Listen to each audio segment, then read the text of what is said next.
Today on the 10-12 podcast, myself, Andy, and Jamie talk about Big 12 men's and women's hoops. Let's look at where things stand after the first couple weeks of conference play, first for the men and second for the women. And John Kurtz joins us for a way too early look at Big 12 title contenders for the 2024 football season.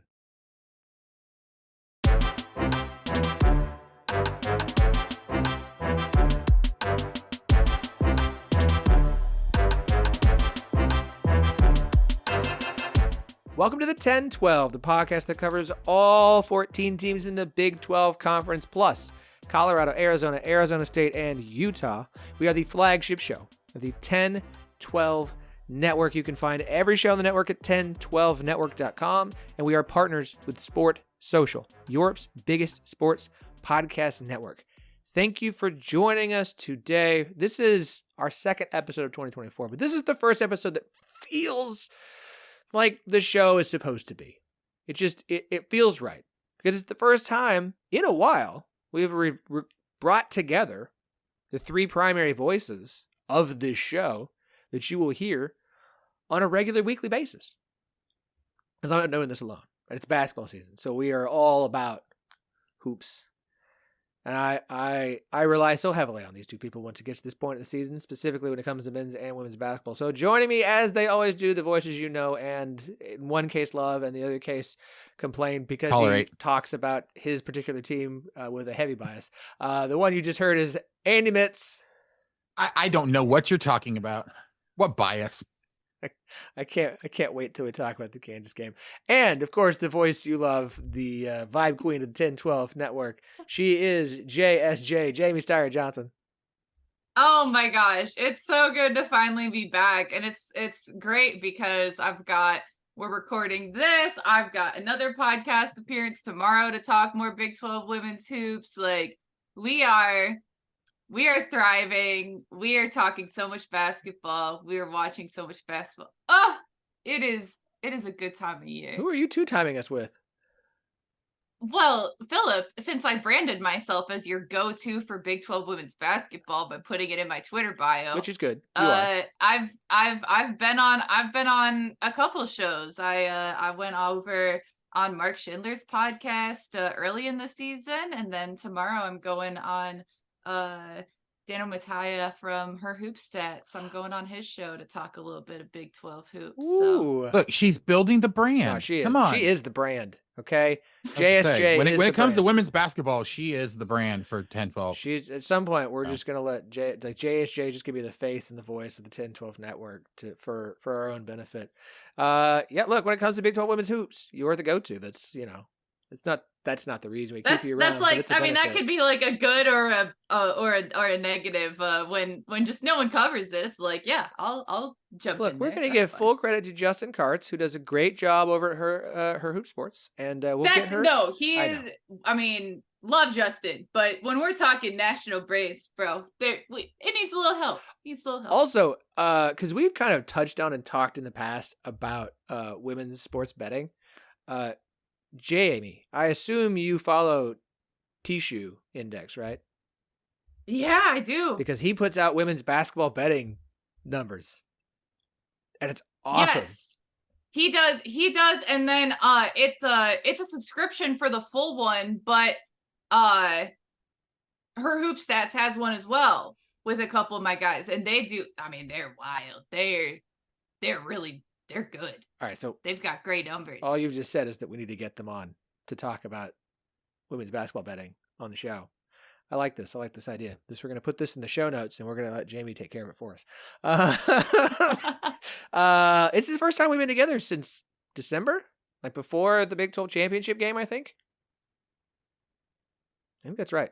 That's a poor way of measuring time for me. Yeah, we know. Okay. The first weekend of December, which is when the game is typically played. I think it's been a month since we've chatted here on the podcast. Of course. Yeah, it was like early in basketball season. Because I also was like, we're not going to do very many episodes between now and the end of the year because I needed a break. Well, let me ask you guys then. Andy, what was your best Christmas gift? My best Christmas gift would be getting to go down to the Guaranteed Rate Bowl to watch KU take on UNLV. surprised the kids with it.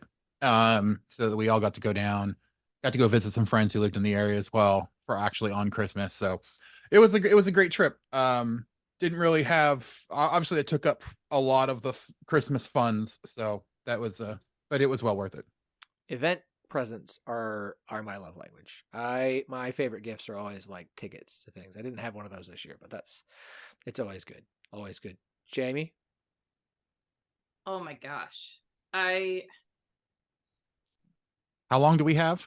I got all sorts of great stuff because I get a bunch of clothes and things like that. So it's just it's overflowing. It's wonderful. Oh, you know what? Christian got me. He knew I needed a new carry-on size bag for road trips, and so he got me one with a raccoon on it. Very good. That was 2 thumbs up. Very good. And now, you're unloading it from the plane. You've got all your Iowa State bags. And then, the one with a big raccoon on it, that's Jamie's bag. It used to be the bright blue one is Jamie's bag, but the raccoon, more distinctive. Much more Jamie. Much more JSJ. Very much. Yeah. No, that's good. That's good. I had a few good things. I would say the one I did not expect to be my favorite, not a sponsor, was my Ember coffee mug. Because my wife has always been like, how do you just drink the same cup of coffee all day? Because I'll pour a cup of coffee in the morning and it just gets to whatever temperature is the room, but I'm just going to drink it because I have 3 kids to chase around. So keeping coffee hot, I don't want to pour it out and refill it. I won't pour it out and refill it. It's wasteful. So it's an Ember coffee mug. So it keeps my coffee at whatever set temperature I preset it to. And now I can't use a regular coffee mug. So it's both the best gift and the worst thing ever. But also not. Yeah. I would never in the million years buy myself one, but my mother-in-law bought it for me. And so now I'm like, okay, well, this is a problem. We can just clear out all the other coffee mugs except for the ones I like just for, like I have to have my OSU mug and I've got a Doctor Who mug. That's the actual TARDIS. I am a nerd. But they're just going to keep them because they look good. But otherwise I'm just going to use this because now I'm spoiled. I hate gifts that spoil me and I also love them. Just cricket like a little logo or something for your Ember. Oh yeah. Ooh. Let's put an OSU sticker on it. It doesn't get hot on the outside. It's just the inside. It's amazing. I love it. It's great. Other things I love. Basketball. So let's talk about that. Let's start on the men's side. We've got quite a bit of hoops to talk about here. We've got 3 topics. No big controversies or anything. Just a lot of really good hoops. Yeah. Nothing. Look, it is Big 12 conference play. OSU fans are disappointed. Kansas is getting suspect calls in Fog Allen. It's just another season, another Tuesday in Big 12 men's basketball. What do you come to expect? All right, so the way we're going to do this, I think for at least a little bit until we decide we don't like this format, is 3 topics on the men's side, 3 topics on the women's side, because there are 14 teams, and I can't sit here and cover them all well. And we've got an interview coming up later that I forgot to tease. Anyways, to talk about some way too early top 25. Oh, I finished putting all the Christmas decorations away this weekend, in case you were curious. Thank you, Saturday and Sunday. Way too early contenders in Big 12 in football with John Kurtz from YouTube. So let's start with hoops though, men's side. Topic number 1. Andy, I know people are so excited to hear your take on this. It's not just Big 12 fans who said that it was a bit suspect, both at the end of the game and a little bit late, in the way the refs decided to handle calling that very close game between Kansas and TCU. I've seen non-Big 12 fans point it out. It is, I think, kismet and beautiful that the very first Big 12 game for Kansas, they win at home in a close one, where there were some suspect decisions in regards to calls or not calls that allowed them to get the 2-point win over TCU on Saturday. Andy, we've heard your numbers and research on how fair or unfair the refs are in Allen Fieldhouse, but I'm curious your opinion on the end of the game Saturday between Kansas and TCU. Yeah, first of all, this is confirmation bias at its worst, right? Like, everybody wants to think that Kansas gets more calls at home than most people get at home. which is not typically the case. Maybe there's a little bit more, but the way that I've always said it is that it's probably about the same.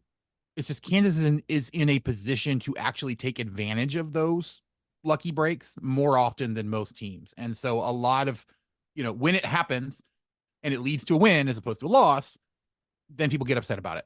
It happens with Kansas a lot more because Kansas is typically in those games where they can benefit off of it. That being said, like, I think the biggest thing that a lot of people were upset about was obviously the flagrant. I said live, right, that I thought it was a common foul, that Uday swinging his arm back and hitting Hunter, like it was contact above the shoulders, usually gets called as a foul, especially if it's, forcible contact. But at first it didn't look at all like it should have been flagrant. And, at the very least, though, it should have been a foul called initially. The fact that they didn't call it initially doesn't, I think, change the fact that it should have been called. The only reason, now they actually said, and I was looking, and there was actually a really good breakdown about how all this happened by Seth Davis and Jay Wright over on the CBS set. And it's not very often that I compliment Seth Davis on the way that he breaks things down. So that tells you that something weird is going on here. But first of all, they should have stopped it initially, so that wasn't even a question, right? So hey, there was something going on here. We need to call something. We need to go review it. But then, when I believe it was Micah Peavy that had the ball, looked back to pass the ball backwards, and they started to initiate normal offense, we're no longer in fast break situation. So all the rules about not stopping play for somebody who is down on the floor don't apply anymore because we're not in a fast break situation. That's the way it's always been. It's just it happened at Kansas, and it happened right after this, and then they went back and reviewed it. So you look at the flagrant rules, though, and you look at the replay. And I saw it with the initial replay, like really slowed down, the slow-mo, and it doesn't look nearly as bad as when you actually watch the full speed live replay. Uday had no reason at all to throw his elbow back. Like, the ball was in front of him. He was coming down. He was leaning forward, and all of a sudden his elbow goes back and smacks Hunter Dickinson right in the face. And so that's textbook flagrant. The only question at that point is it a flagrant 1 or is it a flagrant 2 and he gets ejected? Like, that's it. Once you have that elbow to the face in a non-basketball move, the only thing left to decide is how excessive was it? Does it deserve him being ejected? And so, at that point, that's it. Like, I understand the people talking about the potential push off from Hunter Dickinson.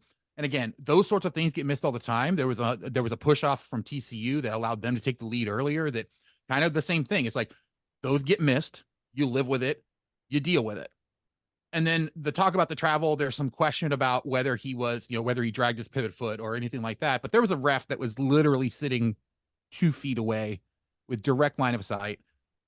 And look, I mean, you can say what you want, but I don't think there's refs in anyone's pocket big enough to say, hey, you're right in front of me and you did something that I know absolutely I should have blown a whistle on, but I'm just not going to do it and hope that nobody calls me out on it.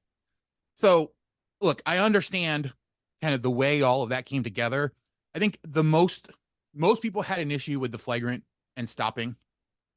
And then once it got explained that, hey, that actually was the right way to handle it, then it's, oh, well, let's go look and see what other things we can find that should have allowed TCU to either win the game or send it to overtime.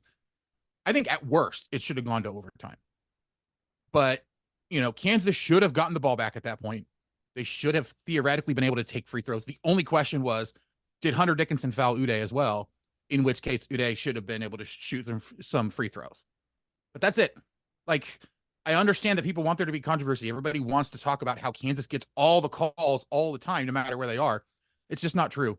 It sucks that this is what we have to deal with, but it's what we have to deal with normally with Big 12. It's not anything different. It's not anything new. It's not Kansas getting a bunch of super special treatment. It's just the nature of the way that officiating in college basketball works. And unfortunately, it sucks because it has more problems than we all want. You could have just left it at, unfortunately, it sucks, because honestly, that's the way I feel about officiating this year. That's fair. I tried to think of if I could make my dream crew, and I could only come up with 2. Wow. I can't think of a third Ouch. I trust consistently. Yeah, that's saying something. As I said, it wasn't just Kansas fans. Fran Fraschilla, Jeff Borzello, CJ Moore, all kind of like, yeah, that probably shouldn't have been a flagrant. But But a lot of those were like saying that live, and then when you go back and actually look at what they said afterwards, they're like, on second thought, I can understand why they called it that way. all right.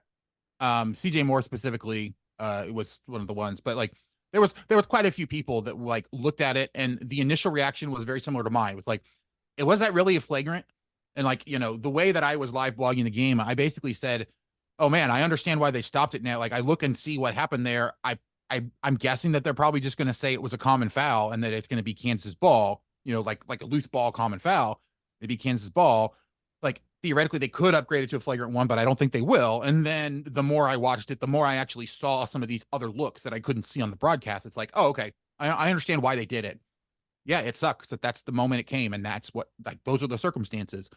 But you can't just ignore a textbook flagrant one because it happens to benefit the school that a lot of people like to hate. All right, so topic number 2, 2 teams who disappointed on Saturday.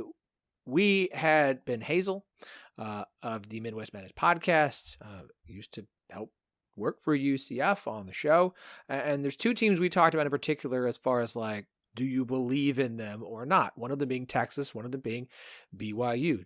2 teams that lost on Saturday. Now, he is not the first person I have heard say Texas is not for real. They are fool's gold right now. And Texas, welcome Texas Tech to Austin for the last time. Texas Tech will probably play in Austin for who knows how long in men's basketball. And Texas Tech got them.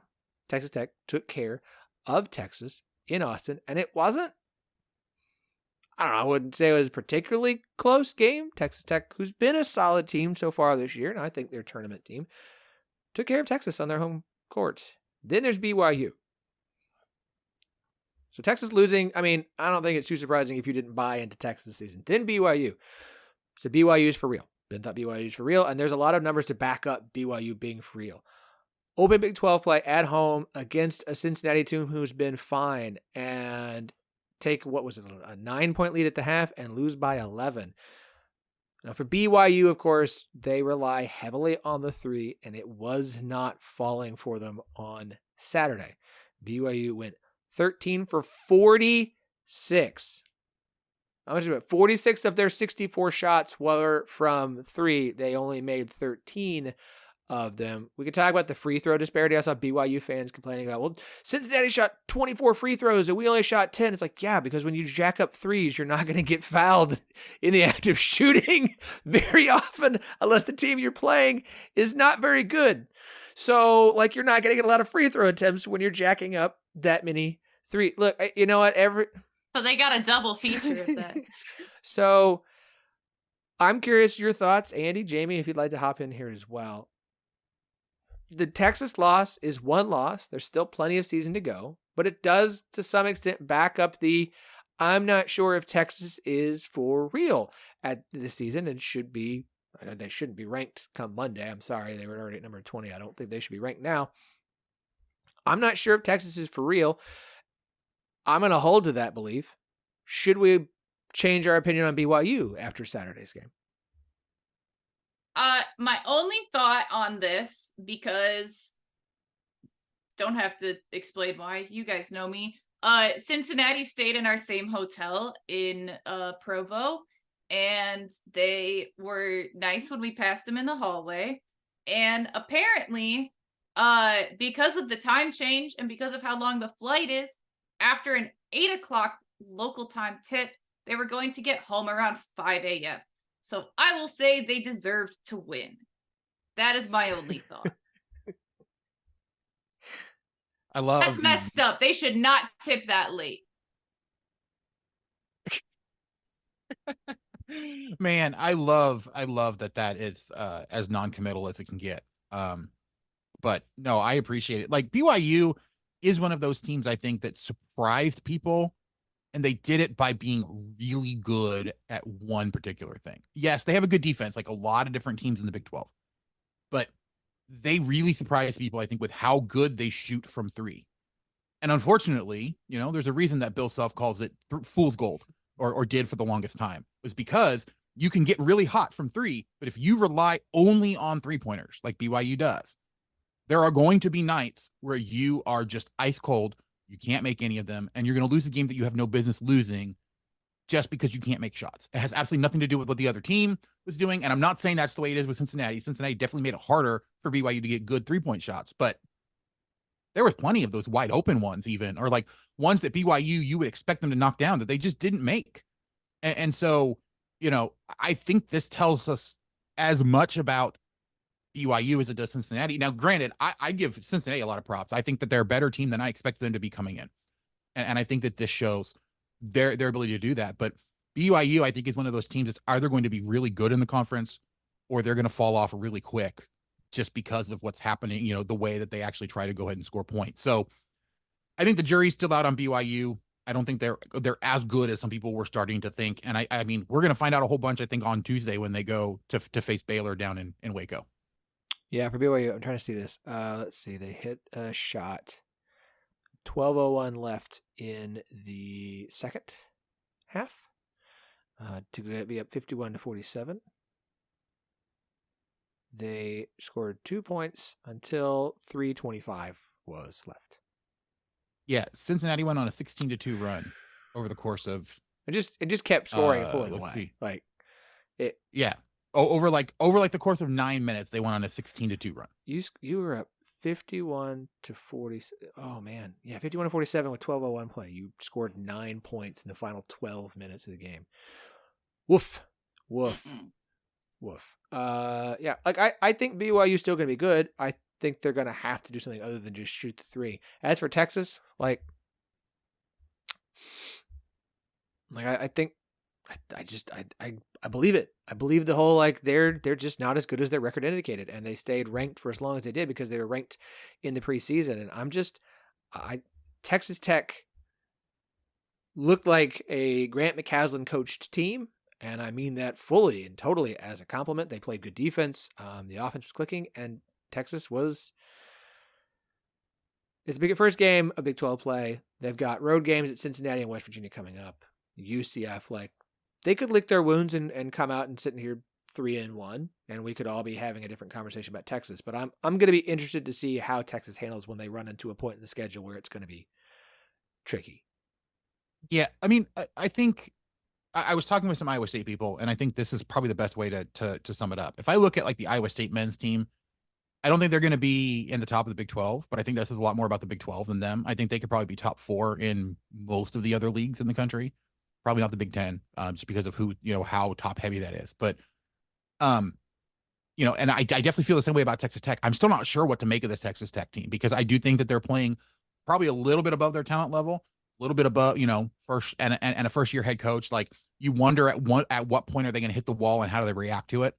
But I would say the same thing about them, right? I think that they would be top 4 in pretty much every other league. Texas, I don't feel that way. Texas is a team that right now, if you told me standing here right now that Texas was going to finish in 12th in the conference, I'd believe it because they do not look like they know how to play effectively when things start to get tough. When things are going great, they're fantastic. But when they face any little bit of adversity, it is very difficult for them to get it turned around. And I don't know why. This doesn't feel like it's a team that should be having problems like that.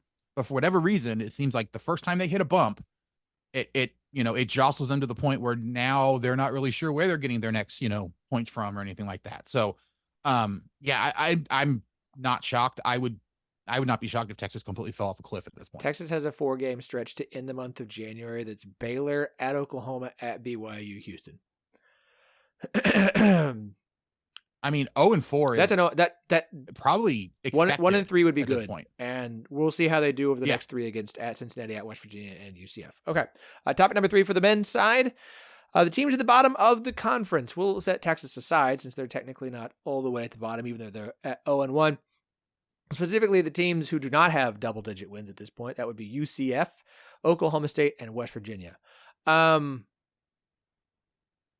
think UCF is kind of how I'm going to grade this. I think UCF is not good, but we knew that when they joined the Big 12, so that's not terribly surprising. It's not really cool to have to start Big 12 play by going on the road to Kansas State. That's a tough one. They weren't very good. They got a long way to go. OSU did OSU things. They're in a game late with a good team in the Big 12 and make mistakes that cost them a game. Got to overtime, didn't matter. Sorry, Mike Boynton. And West Virginia is bad. I don't want to sit here and dwell on West Virginia and be mean to West Virginia or really I always just feel bad because it's like this, we kind of knew it was coming after everything that happened with Huggins in the offseason, but like this is going to, West Virginia this year is probably going to be the worst Big 12 team we've seen in a while, maybe since like TCU first got in the Big 12 and was awful. And it's not anything to do other than like you lost a bunch of players to the transfer portal because your head coach got fired in the offseason after it was too late to really make much of a change and you have an interim head coach. Does that seem like a fair evaluation of the three teams currently that we think are the worst in the Big 12? Yeah, I mean, like UCF is the, I see them in a very similar situation when TCU came to the conference, where you could tell it was a huge step up in competition. They were not used to, or they're not used to playing against conference foes that are at this level, which is nothing. There's not much. It's really hard to get used to playing a Big 12 schedule unless you're actually playing. And it's not like they came in like awesome to begin with. Well, right. Yeah. It's not like they came in with huge expectations. I think that BYU, I think that Cincinnati to an extent are probably playing better than I thought they were going to initially coming in, which again, it's just the realities of changing conferences like this. Houston obviously was a, top 5 team, expected to be a top 5 team. I'm not really that surprised that they're playing as well as they are, but UCF is the team that I expected them to be on a TCU like trajectory. Going to be very difficult for the first 2-3 years, but I think they have the pathway and the ability to get in additional talent to be able to get them to where they need to be competitive eventually, like TCU is now. West Virginia, yeah, I mean, that's just a weird situation. The one that really, really surprises me, honestly, is just Oklahoma State. I don't know what's going on at this point. Well, I'm sorry, I should say the one that doesn't have a built-in excuse like that, right? Like West Virginia, you have the whole wonkiness with, Huggins doing what Huggins did and then a bunch of people leaving. UCF, you have the talent thing. There's not a credible excuse for Oklahoma State being as bad as they are at this point. And I don't know if it's because Boynton's finally lost the locker room or lost whatever it is, or if they just don't have the guys, which again is another indictment on Boynton. It feels to me like of all the team or of all of the coaches that could potentially be in trouble, Boynton may not make it through the season unscathed at this point, just because it doesn't look like I don't know what the pathway is for Oklahoma State to get better. UCF, I could see some guys developing and they, get some decent wins towards the end of the year, picking up some stuff there. West Virginia, I could see guys rallying together and potentially, but I just don't know what to make of this Oklahoma State team. I've said this on the show and in other situations. There's not a human being I've wanted to succeed more than Mike Boynton, and that has nothing to do with me as an Oklahoma State fan. And just as a person, I don't know anyone who dislikes him, who doesn't wish he could be more successful. Just as a person, I'm not going to ignore all the just misfortune and mishap that has occurred during his time that has set the program back under his watch that was out of his hands. But yes, OSU gets better as the season goes on. It doesn't matter. They're not a tournament team. They're not going to go to the dance. They're not going to win enough games in Big 12 play to get to the dance. They've got too many bad losses already from non-conference play, like they do on a regular basis. Is it a young roster with some talent on it? Yes, absolutely. If you're the administration, you want to try and sell that as a way to keep Boynton for another season, I get it.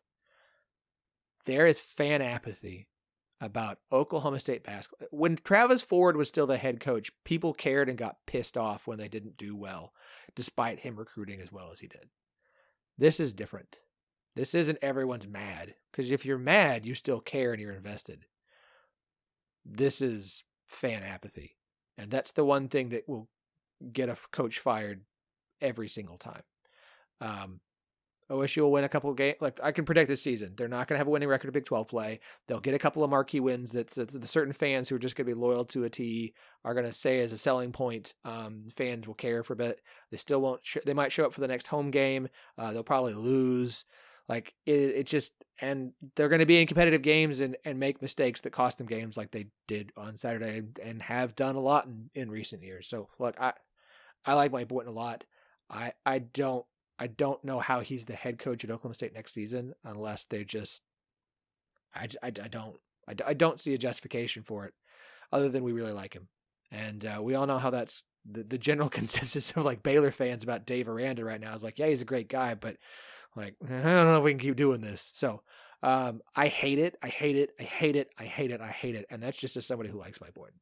So speaking of things that I like, Charlie Hustle, sponsor here on the 1012 podcast and for the 1012 network, partners, I think I would call them. And why would I not want to be partners with a company that loves the Big 12 as much as we do and produces incredible vintage-inspired clothing right out of Kansas City, home of Big 12 basketball?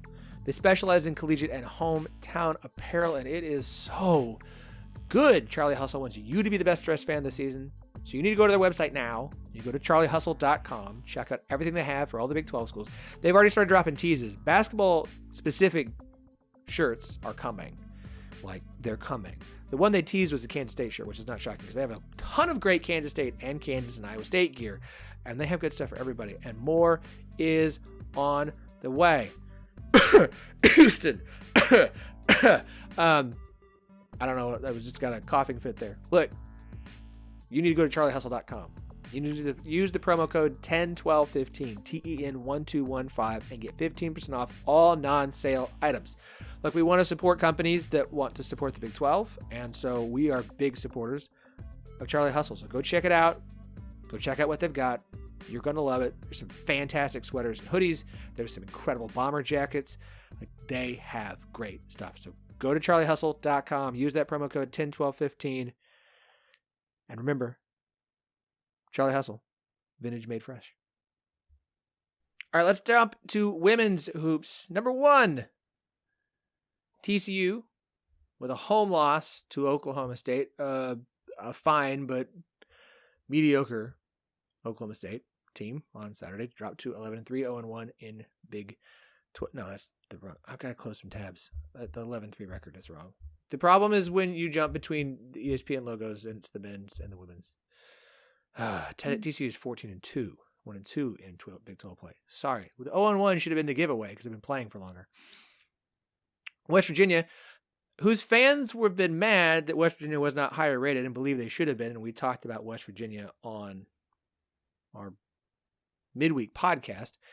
Lost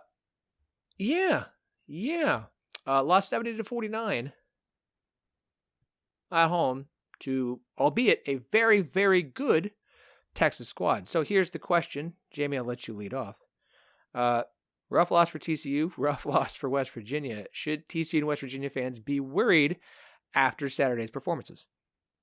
So they're extremely different situations because for TCU, your worry isn't that you've lost 2 games in conference play. Your worry is that your most recent loss to Oklahoma State comes as a result of Sedona Prince being out. So she announced that she had broken her finger against Baylor, was having surgery, says she's planning on coming back at some point this season, but that's not something that you bounce back from immediately. So you're looking at an extended period of time without Sedona Prince, and that is your most impactful player. Madison Connor has been terrific. She is extremely impactful as well, but Prince is the anchor on both ends of the floor. 6'7" just isn't replicable with another player who's not 6'7". And wait, and you mean you quite can't skilled. teach height?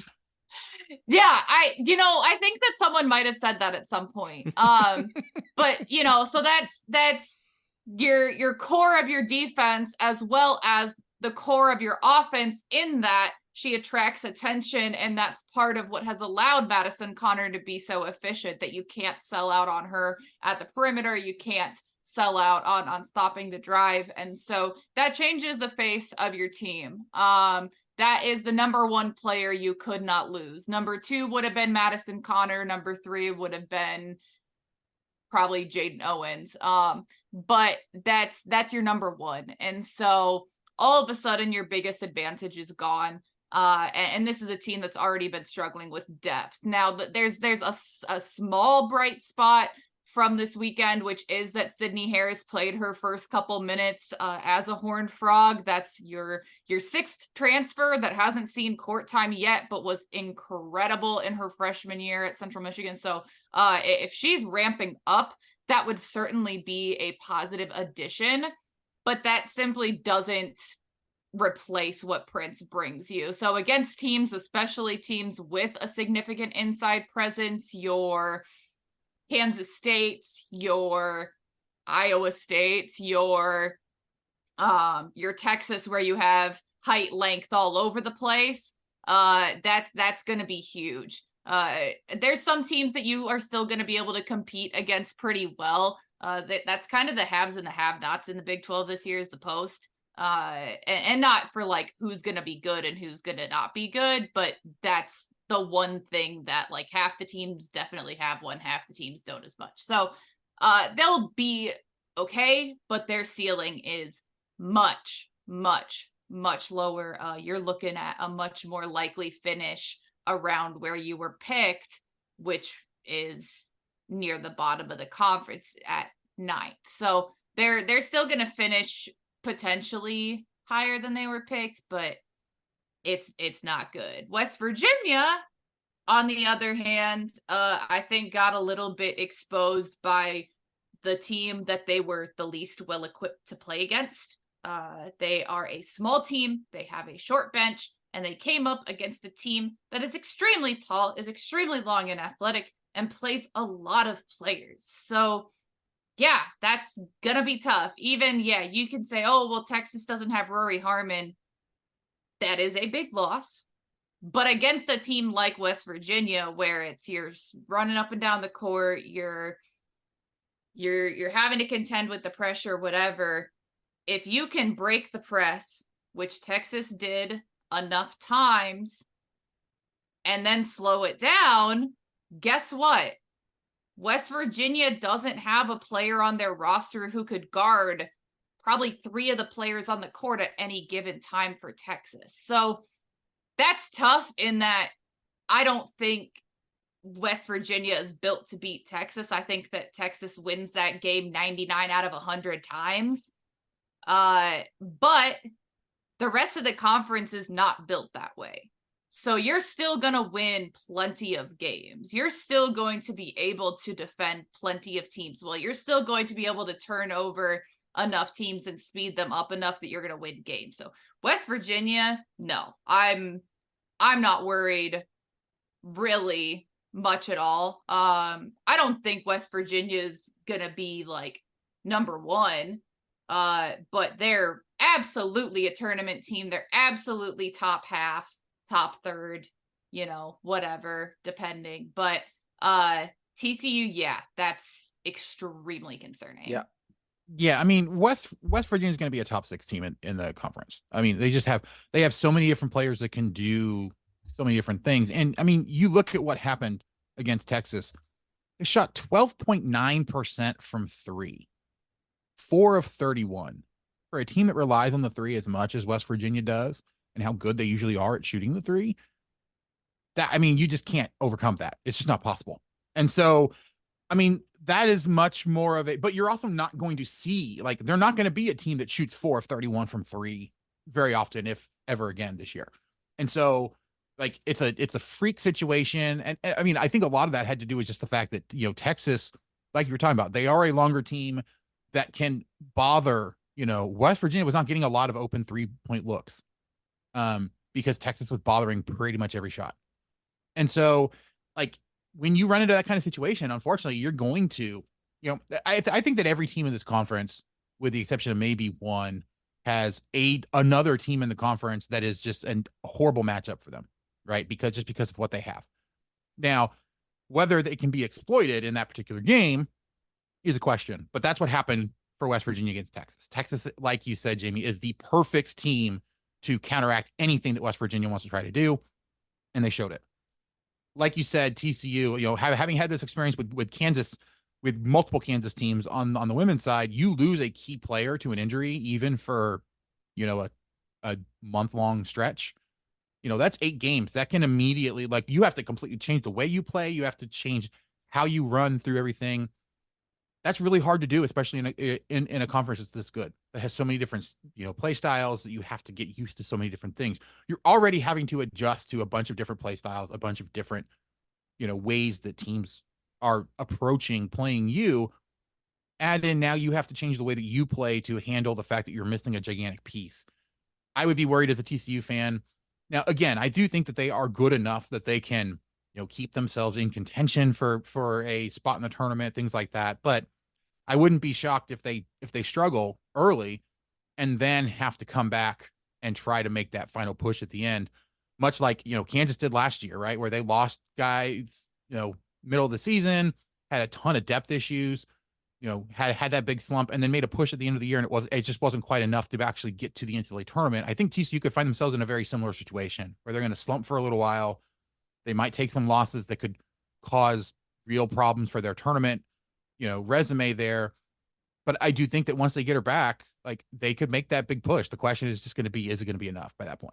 Yeah, the issue is going to be that the schedule leading up to that, because you're going to play Texas, which, I mean, you probably didn't have a great shot there anyway. But then Houston, you should beat Houston. There's not a game that's a given for them without Sedona Prince because of what she means for them. You're facing Kansas State, which I think with Sedona, that's an interesting game. Without her, that's probably a blowout. You're going to Iowa State, which, like I said, the most baffling thing I've ever encountered is all of a sudden talking about an Iowa State with heightened opposed presence. That could be tough. You're going to UCF, which, I mean, shoot, UCF's looked decent at times against some of the top teams in the conference. They falter a little bit down the stretch, but they don't have a ton of depth. They don't have like a huge inside presence, but now that's what TCU is kind of contending with. So I don't know. They're in a really tough spot. I'm very intrigued to see how they respond. Not so much against Texas. Like I said, that's kind of, I don't have high hopes there, but going to Houston, I think that's going to be kind of the barometer of what TCU's ceiling is going to be without Prince. Yeah, I mean, I think the interesting games there on their schedule, because you have to imagine, I mean, I have a hard time seeing her come back before a month or so. So, like, the game at Houston, game against UCF, game against Kansas, I think those are the 3 games that if you don't win those, then you have to worry about NCAA tournament chances. One last note on Prince. Shout out to her, hoopsstats.com. Just so you're aware, Caitlin Clark, assume you've all heard of her. Yeah. Who? Leads the country in player win share at 4.3. Sedona Prince is tied for 8th at 3. If you want to know the impact she has for TCU and how big of a loss that is for the Horned Frogs. We're gonna go a little long, so I'm gonna wrap on this one. Let me get your answers quick. Obviously, Texas, very good. Shocking. We all know that. 15-1. Baylor, also very good at 14-0. Kansas State is 15-1, 3-0 to start Big 12 play. Her Hoop Stats has them at 4th in the country in assists per game, 3rd in the country in opponent points per 100 possessions. West Virginia's 4th, by the way. Kansas State, real good. They're real good. Oh, that whole win share thing. You know who's 3rd in the country? It's Aoka Lee at 3.6 win shares. Can Kansas State win the Big 12? I think they can. Yeah. I think if they have the rest of their cast play the way that they did against UCF, where you had Jalen Glenn go, I'm double checking this, but I believe 7 for 7 from the floor. Yeah, if that's the case, absolutely. But there's been some times where in games that they should win easily, some of the guards have not performed quite as well. And so they're going to need their bench to be able to do something. They're going to need Sanchez, Sides, Walker, all 3 of them need to give them something. And then, Serena Sundell was 10 for 14 against UCF. Again, UCF, they're not quite there yet. They will be, I think, sooner rather than later. But they need the rest of them to step up, because it's not going to be Ayoka Lee alone that wins them the Big 12. And especially against, like, again, a Texas. I don't know that they're quite there. If they can surprise me, that's going to be, I think, their biggest hurdle is Texas. But there's going to be some other games that are going to be close that they could drop depending on how the rest of them perform. Yeah, this feels to me like it's the, very, very similar to the 2021-22 season where, it was Baylor, Iowa State, and Texas kind of all fighting up at the top of the conference. Like, those were pretty clearly, I think, the three best teams in the conference. Then you had Oklahoma that was kind of, floating down there, that was kind of making a push. I mean, I think that West Virginia is kind of in that Oklahoma role. And then you've got Baylor, Texas, and now Kansas State, kind of the three, I think, clear favorites to kind of be battling. And the real question is going to be who falters the most against, the mid-level teams that are really good still and could jump up and get some big upsets. So who's going to lose to, like, an Iowa State? Who's going to drop a random one? I don't know. I mean, there is another team that is 3-0 in conference still. Well, yeah, that's fair. I mean, there's definitely more, but it's just looking. Yes. But just looking through, right? You talk about who is, ranked up at the top, who has shown in the non-conference as well as the conference so far that you think it's for sure, like, going to be up at the top. I think those are the three that I don't have any questions about, right? There's absolutely no way that I could see them finishing in the bottom half of the conference. Oh, yeah. And so, like, it feels like we're coming towards a situation kind of like in 2021-22. Obviously, there's still a long way to go. But Kansas State feels like they're in it just as much as a Texas or a Baylor at this point. It's just going to be, can they avoid losing those games that they probably shouldn't, or can they have less upset losses to teams like, in Oklahoma or, just a team that's in the middle of the pack or something like that, to allow them to be able to not have to go into that last week needing some huge wins. I mean, Kansas State's played Iowa twice this season. It's 1-1. They've also got to win over North Carolina. As for Texas, Kansas State will play Texas in Manhattan this coming Saturday. So that's a big one. ESPNU at 1 p.m. God's time. It is definitely one to keep an eye on. All right, we have a big interview we got to get to. So this episode is long, but look, we're back. You guys want the content. I know you do. This much great basketball talk. We got a bunch of great football talk coming up here in just a second. I know you're happy about it. I know you love it. So do yourselves a favor. The queen of Big 12 women's basketball is, of course, Jamie Steyer-Johnson. You can follow her on Twitter at JSTEYZ.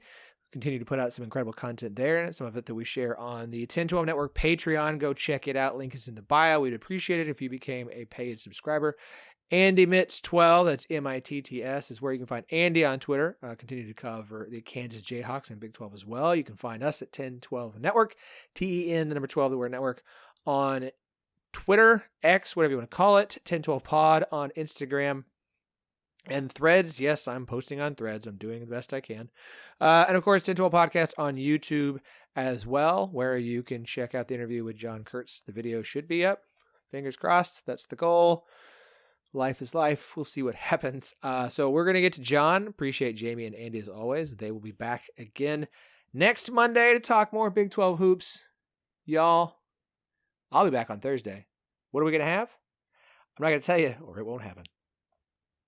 Look, the 2023 college football season isn't even technically over. We still have a national championship to play. FBS, FCS, so on and so forth. But for the Big 12, it's done. For the current iteration and the future iteration of the Big 12, it's over. So it's time to start looking ahead, because it's never too early to do a way too early look ahead to what's to come in what's going to be a 16-team Big 12 conference when the teams take the field this coming fall. I got to remember, it is 24 now. It's not still 23. So to join me today to do a way, way too early look at Big 12 contenders for the 24 season, he is, if you're a YouTube fan, I assume you listen to his show and watch his show, as I do as often as I can. He is John Kurtz. Welcome back, friend.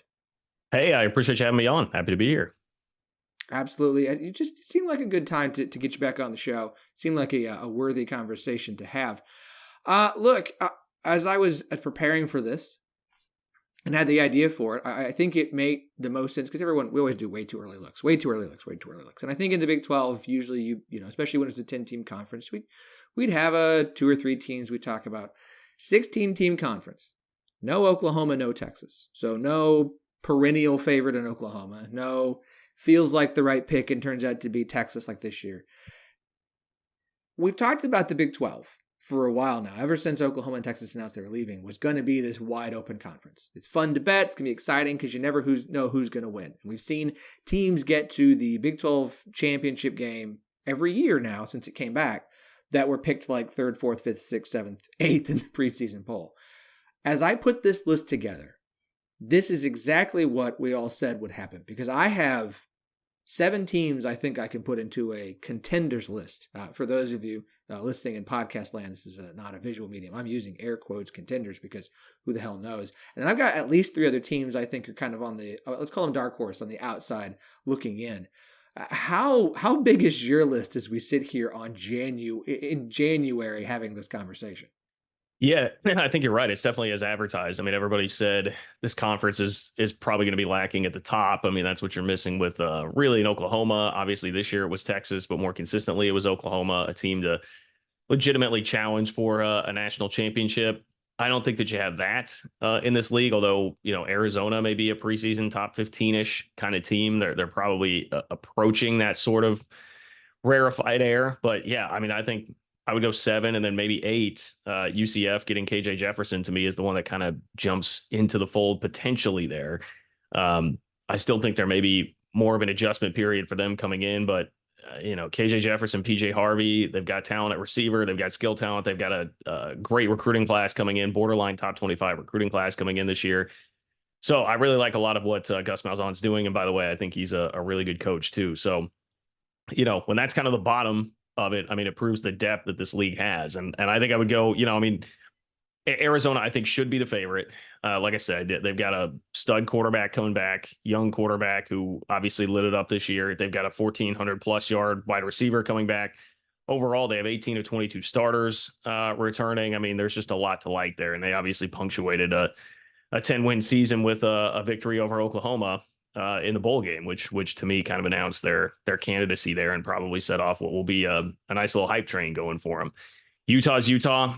I know it was not their best year, but they're going to get Cam Rising back for, I believe, legitimately a 7th year of college football, which is crazy. But having him paired with Kyle Whittingham, they're going to be a contender. I don't think there's any other way around that.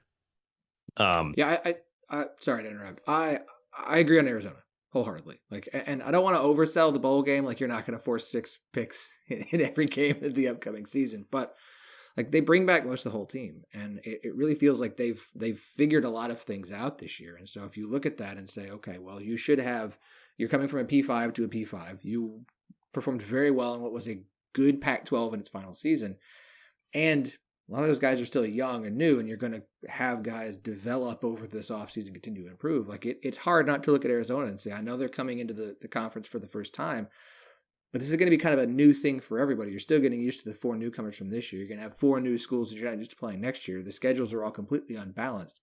I'm not shocked that you say Arizona should be the preseason Big 12 favorite. I don't think you're the only person who thinks that way. I'm having a hard time not viewing them as a early preseason. Yeah, you know, I mean, it's not like they came from. This is different than an adjustment period for the 4 teams that came in this year. I mean, this is not a step up. The Pac-12. Much as we make fun of it, it was a really good league this year. They played 6 ranked teams. They beat 4 of them, at least teams that were ranked at the time. I know some of those didn't age as well, but that's a pretty strong team. Like I said, Utah's Utah, Oklahoma State, they're the defending champions of the league. I am interested to see what will happen at quarterback. I know Alan Bowman, speaking of guys trying to come back for about a 17th year of college football, is potentially going to try and work his way back in. That would be my one question there, but Ollie Gordon's back, Brennan Presley's back, Colin Oliver's back. It seems like it's been the opposite offseason of last year for Oklahoma State so far. I think you definitely have to respect them as a contender. Plus, again, you know, Mike Gundy, every time you count him out, the guy just comes roaring back. So he's in it. Kansas, I do have some questions because I mean, I think Jason Bean is a huge loss just because Jalen Daniels played 3 games this past year. He's played about a full season of college football. in the last 2 years. Just a smidge under probably. So his availability to me is a big question mark there. And Cole Ballard, I don't think has nearly the ceiling. Plus Jeff Grimes. I mean, that's kind of a Rorschach test. What do you see with the ink blot there? Do you see the guy that had 2 back-to-back pretty bad offenses at Baylor and got run out of Waco, or do you see the guy that had Zach Wilson and put together a really good offense at BYU? I think it's a step down from Andy Kotelnicki. But look, Devin Neal's a phenomenal running back. I think he rivals Ollie Gordon as the best back in the conference. I think he's tremendous, and they have clearly great receivers and just a program that's trending in the right direction and a pretty cushy schedule. So I think Kansas is there. I would still put K-State in that group. I think Avery Johnson's a future star at quarterback. If you compare what he did this year, how he looked in the bowl game compared to other freshmen like Jackson Arnold, who was a turnover machine. Avery Johnson, 250 plus yards, total yards in the game, 3 total touchdowns, not afraid to just throw the ball away. He was not getting a lot of help from, they were playing receivers like Seth Porter, who's just a senior program guy, and nothing against him. Love the guy, but he was not going to create much separation or get open. I think they're going to be better at receiver next year. They're chasing some good targets in the portal, and K-State's got Jace Brown emerging as I think the true number 1 guy next year, and he had a great bowl game. So I think you pair him with DJ Giddens too, who is probably the most underrated running back in the conference. There's not enough talk about him. He had more yards from scrimmage this year than Devin Neal, for instance, and he's going to be back. K-State will have 3 guys with starting experience back on the offensive line. Yes, you're losing 2 NFL guys and one of the best in college football in Cooper Beebe, but they've been pretty good at replenishing there, and I think that's where they have about as much program depth as anywhere in the program. Period. The defense, pretty rock solid. Kobe Savage will be tough to replace. I think they've gotten better on the defensive line, where they lost like Nate Matlack, who was probably a surprising one to some. They're still pretty good at corner, even though they did lose Will Lee. That's a guy I can tell you they did not attempt to retain. So he went to Texas A&M, but they did not feel like that was someone they wanted to keep around in the program. They've been pretty good at defensive back. They've sent a transfer DB to the NFL 3 straight years. I expect them to continue to be pretty good there. And I would say the schedule's manageable, kind of medium hard as far as Big 12 schedules go next year. Plus, Chris Kleiman won the league 2 years ago. I would put K-State in that group. I'm just working my way down the list here. I already mentioned UCF. Iowa State, I think I respect what they did at the end of the year with Matt Campbell and a young group of talent. Disappointing bowl game, but there's enough talent there and a quarterback, which is the biggest thing. They've got a young quarterback that obviously played really well this year. They seem to have figured things out there. And Matt Campbell, I just think, has a high floor. Maybe not the high ceiling that Iowa State fans would want as a head coach, but I think he's got a pretty high floor. So I think you can throw them in the mix there. West Virginia is one that I struggle with, where I kind of, I'm like, some days I can get in and buy that. I mean, there was a lot to like about this year, but they have pretty much the total opposite schedule of what they had this past year, where it was very, very reasonable for them.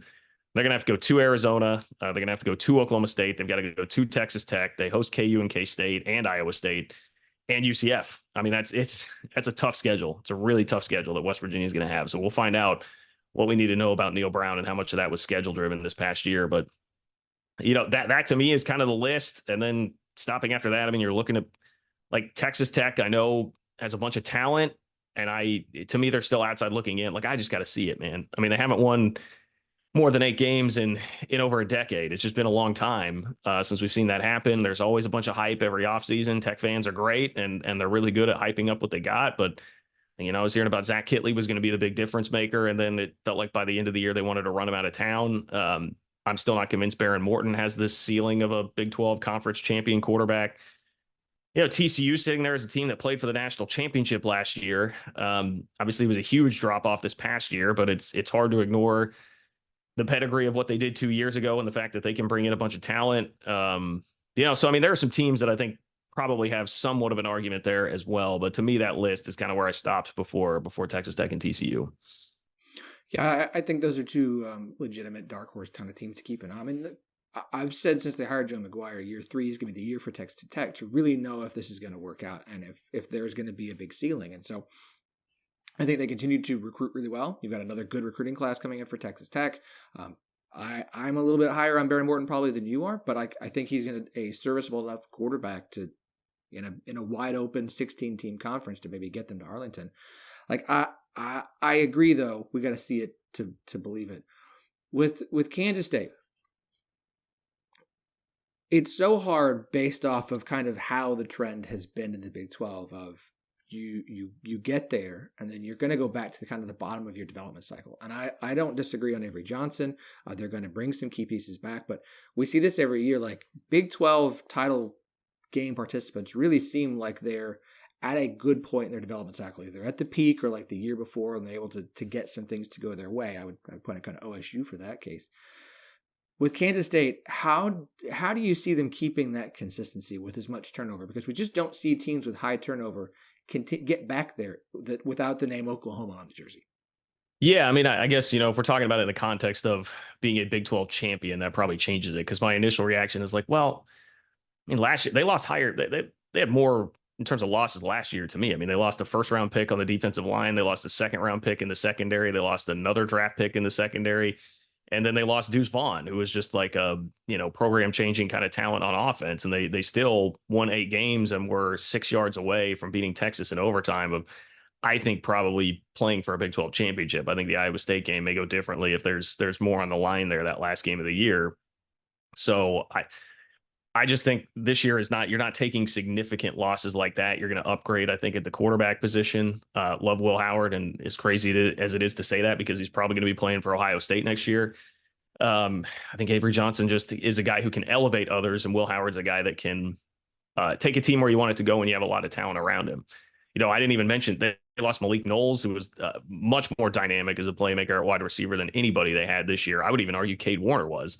And both of those guys were gone from the Big 12 championship team heading into this past year. I mean, they just frankly were not very good at receiver most of the year, and they still found a way to put together a 9-win season. So Chris Kleiman's just been really consistent. The COVID year is the only year where they've really dropped that. Well, it is the only year where they've dropped below 8 games. And that first year, 2019, they didn't have a scholarship running back on the roster when he took over, and they found a way to go 8-4 in the regular season and beat Oklahoma. Like he just knows how to program build. Their program depth is much better than where it was when he took over. The recruiting class that they had last year is the best that the program's had in a very long time. And you're going to start to see some of those guys who didn't play much as freshmen coming into the fold this year, particularly I would say on the defensive side of the ball. So the talent level is just a lot better in the program, and he's been so rock solid and consistent. I just believe in his pedigree as a coach there, and they're not losing the high-end talent that they had last year. And I think you're going to see some of that start to sprout that they have in the program right now. Like I mentioned, like on offense, the three-headed monster of Avery Johnson, DJ Giddens, and Jace Brown, I think that has the potential to be really, really good for K-State. And I feel better about the offense too, now that they've added Matt Wells, which again, I know Texas Tech fans kind of take a victory lap in laughing at that, but the problems for him at Tech were culture fit, CEO management, and like game management. All things that you do not have to do as a position coach and a co-offensive coordinator. He had really good offenses with Jordan Love. He had really good offenses with Chucky Keaton, but a couple of those didn't wind up looking as good because there were 2 season-ending injuries for him pretty early in the year. So he turned 2 quarterbacks into stars at Utah State, and then at Texas Tech, he had a top 30 offense with a backup quarterback when they ran him out of town at 5-3. Ironically, after a loss to K-State in 2021. So I actually believe in his offensive acumen quite a bit. And I'm excited to see what that's going to look like at K-State. So I think they've done a pretty good job recovering after it looked like, the Colin Klein loss could be something that really punctured a hole in the program. So I still believe in them being a contender. Now, that doesn't mean that they'll win it, but I think they can absolutely be in the mix based on all that. I think it's a good point. At this point, you kind of got to trust in Kleiman. I think we've seen enough to say, like, we know he's going to have a successful team on the field, whether that's contending for a title or just winning 8-9 games. Like they're going to be good. Iowa State. I'm not ready to put them in the contender list. I have them kind of in my dark horse category. Like they definitely overachieved based off of kind of preseason expectations. Once it came out about the gambling scandal and the players who weren't going to be there, everyone's expectation was this is going to be a bad Iowa State team. How are they going to deal with all this? Whereas I think in Ames, they all kind of knew what was coming long before the news actually dropped. So they'd had way more time to prepare for this than we did as people covering Iowa State. And so the expectation for us was not on par with what the team was preparing for.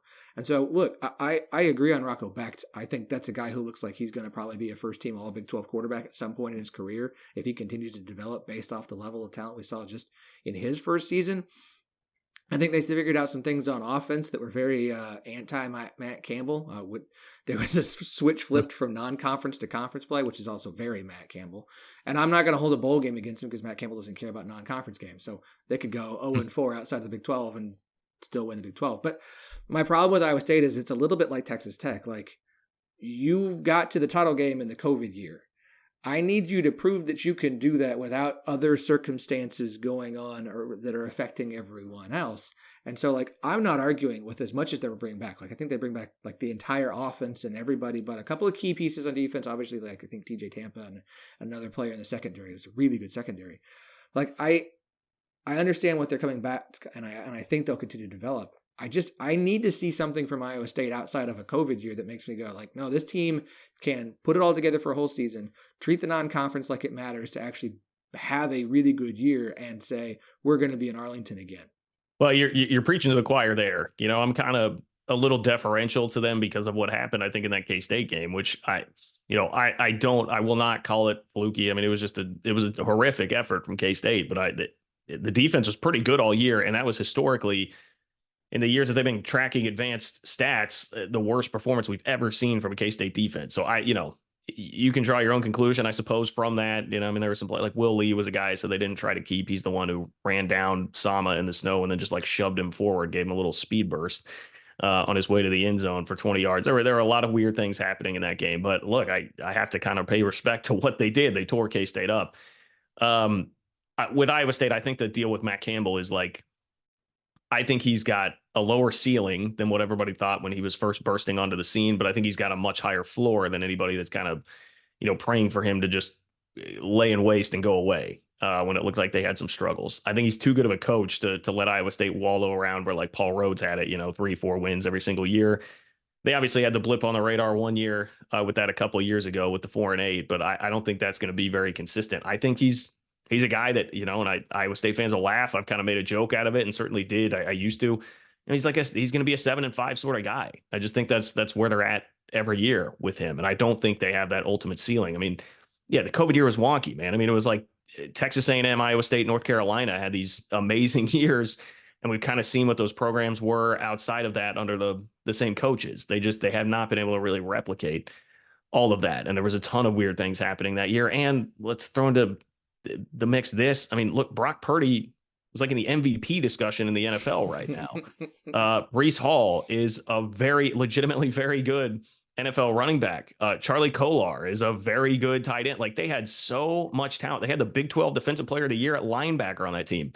And yet they still didn't beat. I mean, that was not a quintessential Oklahoma team in the Big 12 championship game. And then they went 7-6 the next year with the entire group of guys back. So I don't see Iowa State I don't think this group is going to be more talented than that group. So I agree with you. I don't see them winning it. It was more like out of respect for exceeding the expectations. My respect for Campbell is a guy who does, I think, have a very high floor and a league that's just, it's not going to be a Texas or an Oklahoma, somebody running away from everybody likely in the league. I kind of thought, we'll throw them in the mix, but I think your concerns are all very, very valid with Iowa State. I'm not here. I have most of these same teams like on the same list. So any poo-pooing for me is me just literally like going back and forth internally and having someone to vocalize it to. Yeah. For Oklahoma State, like they got to Arlington in the season, and I don't. Look, I am outside of Big 12 an Oklahoma State fan, but even though Oklahoma State fans are like, we're going to win the Big 12 because we've got all these players coming back, and they've had a ton of players announced. You get 3 of your starting offensive line. Obviously, Ollie Gordon's coming back. You've got a bunch of defensive studs that are coming back, and I get all of that. But this is an Oklahoma State team who this season led the nation in winning 6 games in which they trailed in the second half. Oklahoma State allowed more points per game, 28.6, than any other team that won 10 games this year and scored fewer points per game, 29.6, than all of them except Iowa.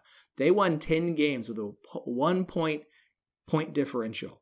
Like, I understand that some of that's wonky because you get the Cincinnati blowout and you get blown out by UCF and lose badly to South Alabama. But still, like, it was an Oklahoma State team that was the most Mike Gundy like winning close games. Mike Gundy is the king of close games. His record is basically he's like sapped away all of Matt Campbell. Matt Campbell can't win close games. Mike Gundy can. I look at this team and go, like, I understand they're bringing everything back, and we don't know what they're going to do at quarterback. That's a big question mark. Maybe Alan Bowman gets a 17th season. Maybe it's Garrett Rangel. I don't think they're going to go to the portal for another quarterback this year. That's not the feeling that I'm getting from the program. With all that stuff there, it's like OSU is going to be a contender because of all the pieces that came back. But I'm going to see a major leap on defense with Brian Nardo, defensive coordinator, in his second year, and some other guys develop before I'm like, you got there, and it's great. But man, I'm not going to call it fluky because you won the games.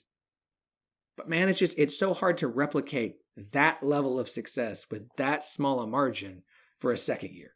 Yeah, I mean, it's like, Phil Steele always has his list of like teams that he predicts are going to take a big jump or a regression. And a lot of it is based on like that is one of the big factors is how close wins from the year before, because it's the type of thing that can really swing pretty drastically from year to year. Now, it doesn't always work like that because I do remember the 2011 K-State team, the first year that Colin Klein was a starting quarterback. They won, I believe it was 7 games by a touchdown or less. And a lot of people had that feeling. And the expectations from the outside world were not really that high for the team going into 2012 because they thought, well, they're going to kind of fall back. They had a lot of close wins and it was a little bit fluky. And then they took a jump up to where they were number 1 in the BCS in November and won the conference. So it doesn't always mean that that's what's going to happen. But yes, I do understand what you're saying with that.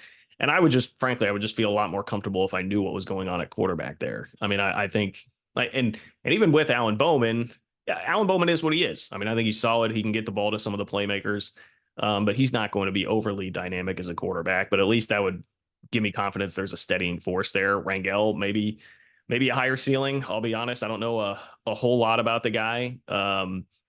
But that's the thing at quarterback, because I think there is going to be some really good quarterback play in the league. It'll be tough if you're not going to have a guy that you can rely on at QB. But Gundy to me is like Matt Campbell on steroids. Like he's going to have a high floor, but he's also shown that he has the ceiling to win the league and win 11 games and go win a New Year's Six Bowl, right? I mean, be somebody that can be within an eyelash of the college football playoff or the national championship game. So I just have to buy in and respect that because I was hearing it from all the Oklahoma State fans that watch my channel this past offseason. I know it was hard and people were really jumping ship and all the conversation about NIL with Gundy and is the game passing him by and that sort of stuff. And I was finally kind of buying into that. Like, hey man, I've really respected this guy, but it does feel like it's slipping away. And then he comes back with, one of the best coaching jobs that we've seen from him. So I'm done doubting him. I think you have to just give them the respect and say that they'll be in the mix. I think that's fair. You mentioned quarterbacks. I'll divert a little bit. Obviously, we're going to have Rocco Becht back. Avery Johnson's going to take over for Kansas State. Cam Rising is going to be back. KJ Jefferson is joining UCF. Baylor added DeQuan Finn from Toledo, who's fantastic. Like it does feel like after kind of a down year from quarterback play in the Big 12, we're about to see frankly a step up, both from changing of the guards, some guys getting a year better, and some other guys joining the conference.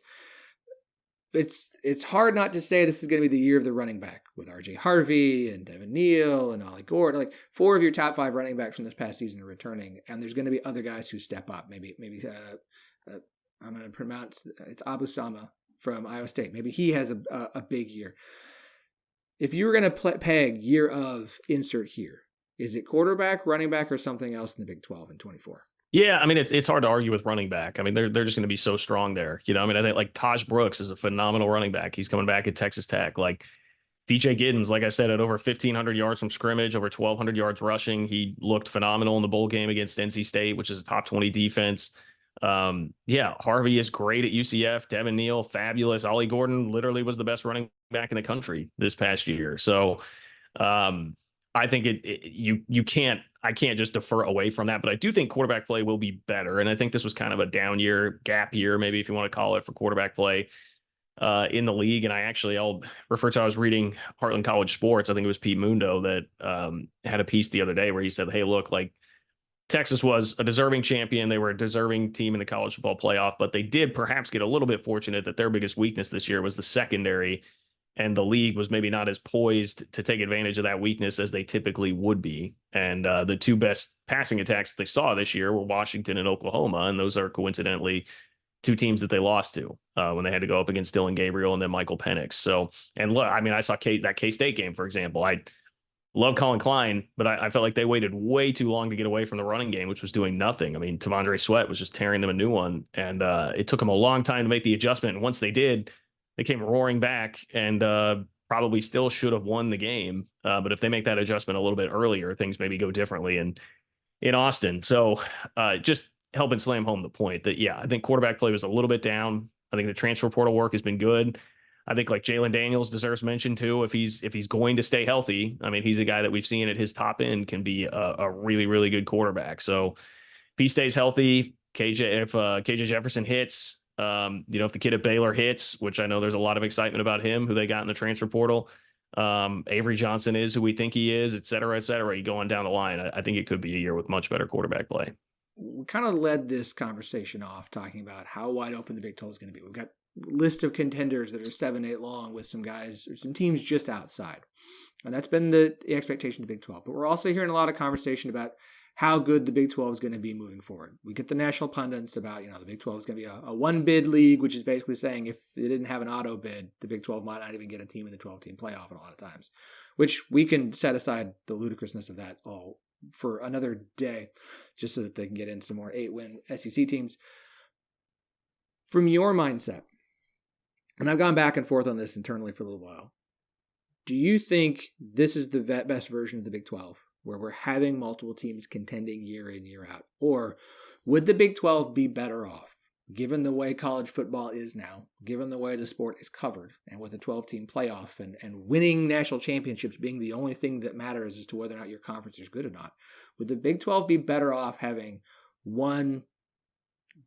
another Oklahoma, a team that just kind of dominates the conference year in, year out, wins more often than not, and has great postseason? Well, they didn't have great postseason success, so that doesn't really translate. But having one team that just dominates the conference and becomes the brand everybody knows. I think it's a great question. And I think what you said at the end there kind of stumbled into with Oklahoma is the key. I think there's nuance to this. If it is a team that can have legitimate postseason success and they're running the league every single year, then I think that's probably better. If they can actually win games and get to Final Four, I still have a hard time seeing anybody from the Big 12 being able to win it in this format. Unfortunately, the TCU blueprint against Georgia from 2 years ago is one that's hard to shake from your mind. But I would say that if you have somebody, if it is Utah, if it is Oklahoma State, if it's Arizona, whoever it might be, if they can go and consistently win games in that playoff and be someone that's viewed as a threat there, then that may be best, because you would get a team that at least has some respect in the top 10. Because you'll look at, there was a list that just came out of from Bet Online of the college football playoff odds or national championship odds. And it was out of the top 10, Florida State, I believe, was in there, but everybody else was Big 10 or SEC.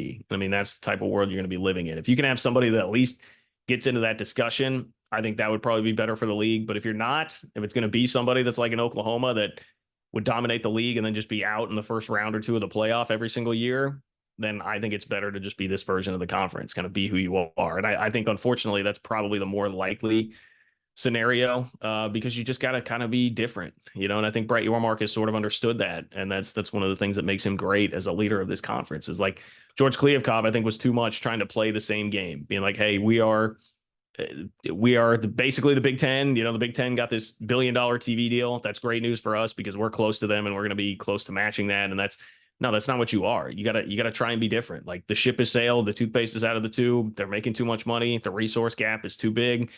You've got to find a way to be fun and different. And that's what the Big 12 is, not just with a football league that's not going to be drugged down by, Rutgers, Indiana, Northwestern, Purdue, like the Big 10 is every single year. It's going to be tough, basically any game that you're playing. Even, like Houston had a really rough year last year. They just hired Willie Fritz, man. He's a great football coach. That's going to be a tough out. So the league is going to have so much depth. It's going to be wild. It's going to be fun. And then you have basketball, where you really emphasize basketball. Yormark has realized, I got to zag where everybody else, where the Big Ten and the SEC are zigging. We just have to do it a different way. So That's kind of it's a nuanced answer, maybe a little bit of a hedge, but I think it would depend on if your team at the top would actually be a perceived threat in the playoff, at least for the first couple of rounds. And that's something that, I mean, I'll be honest, it is kind of a tough read. I feel like it's still more unlikely than likely, but it is sort of a tough read as to how exactly that's going to work out in this 12-team playoff era, which does make it pretty fascinating.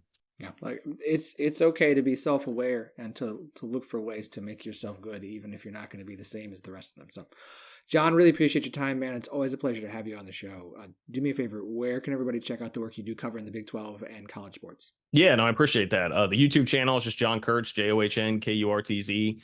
Live shows Wednesdays and Sunday nights, which are a lot of fun. That's the main draw there, but you'll get some other content there as well. You can find me on Twitter at JLKurtz if you want more of the day-to-day sort of stuff. And if you are a K-State fan, I co-host a K-State specific podcast with a couple of my buddies, Cole Manbeck and Derek Young on KC Sports Network. It is called 3MAW. You always say EMAW, every man a Wildcat, EMAW, but with a 3. 3MAW is the podcast, wherever it is that you find podcasts. Appreciate it, John.